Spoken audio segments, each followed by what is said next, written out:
Yeah, what's up everybody? Hello again, this is Spinrush C1 and I'm back again today again at Super Autobox Omiya, and I'm back with Spoon, and I'll just introduce a couple people here. Again, this is Spoon Rep, and this is Jeff from Super Autobox Omiya. If you ever need some help, he'll hook you up, whether you need navigation system, head units, or car parts.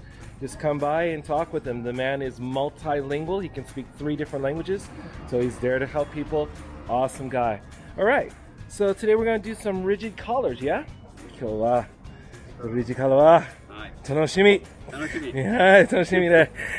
で、これは何ですか？ What's this？ リジカラまして、まず FK8 のこちらフロントのセット。Okay. こちらがリアの。So with the Honda FK8, there are 2 sets that you're going to buy. Of course, a front set and a rear set that they're going to set up. はい。でこれをまずフロントを説明しますね。はい。これリジカラ見たことありますか？初めて見た。初めて。すごい綺麗。すごい綺麗。これなんですけど、どこにどうつくかなんですけど、こう説明書が入ってまして、はい、これフロントのサブフレームを真下から見た写真ですね。でこのサブフレーム、こういう形状のサブフレームが太いボルトで1、2、3、4箇所、合計8箇所ついてるんですね。So just bringing the front subframe down and then 1, 2, 3, 4 positions here. Okay. そうです。はい。で実際どういうふうにつくかというと、これ分かりやすく断面図で書いてあるんですけど、通常はノーマルはサブフレームとボディがボルトで止まってる。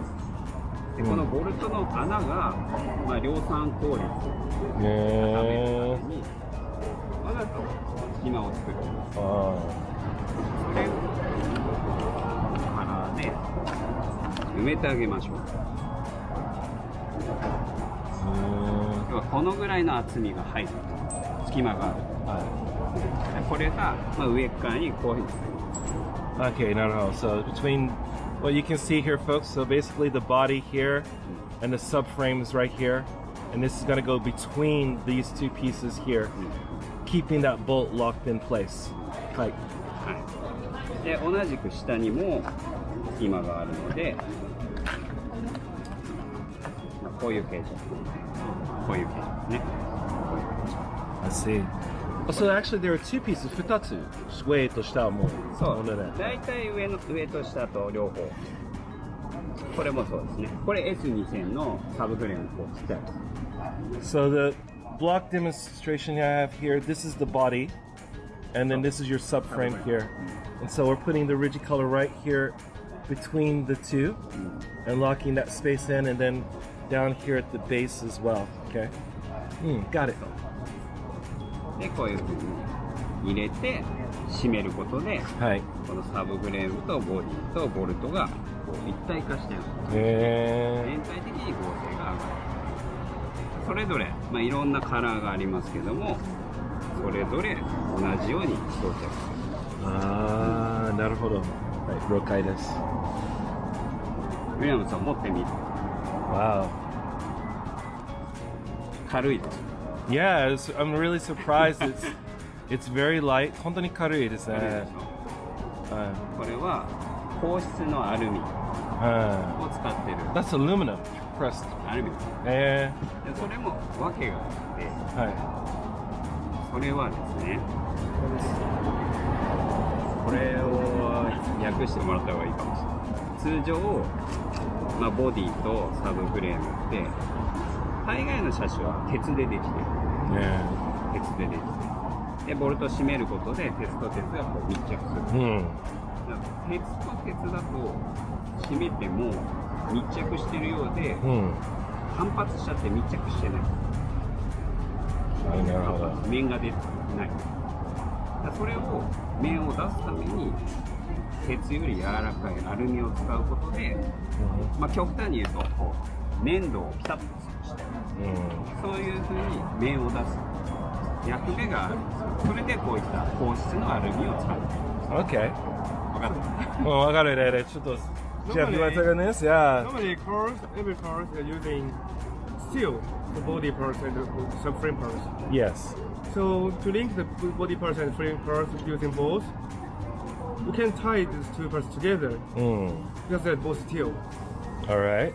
So between the gap to close the gap using aluminum is softer than steel. Yes. Then we can put it tighter Ah, I see what you mean. to link it together. All right. So that's why they're made by aluminum, not steel. Yeah. For all my viewers out there, I mean, when I think about like how fast they make cars these days, when they're at the production center, whether it's Honda, Toyota, Nissan, any company, I mean, they're just trying to build that car as quickly as possible. And so again, they do a good job when they initially build it, but you know, there is a little bit of leeway in there. There's a little bit of slack where the bolt can move, you know, a little bit there. So basically putting that rigid collar there, we're just kind of locking things in place now. Hi. それでフロントのセットが装着されます。 Okay. でそれに対してもう一つリア、こちらはリアのセットですね。 Wow. 同じようにこれだけのカラーを使います。これを同じように、これがリアのサブフレーム真下からですね。でこれも1、2、3合計6箇所。 Wow, so 6 positions. So front is 8 positions. So. And the back 6 positions. So. Okay. はい。に同じようにこういった形で、場所によりちょっとカラーも違いますけども、同じようにですね、例えばここで言うと上側に同じようにこういうカラーが Okay. はい。で下側にも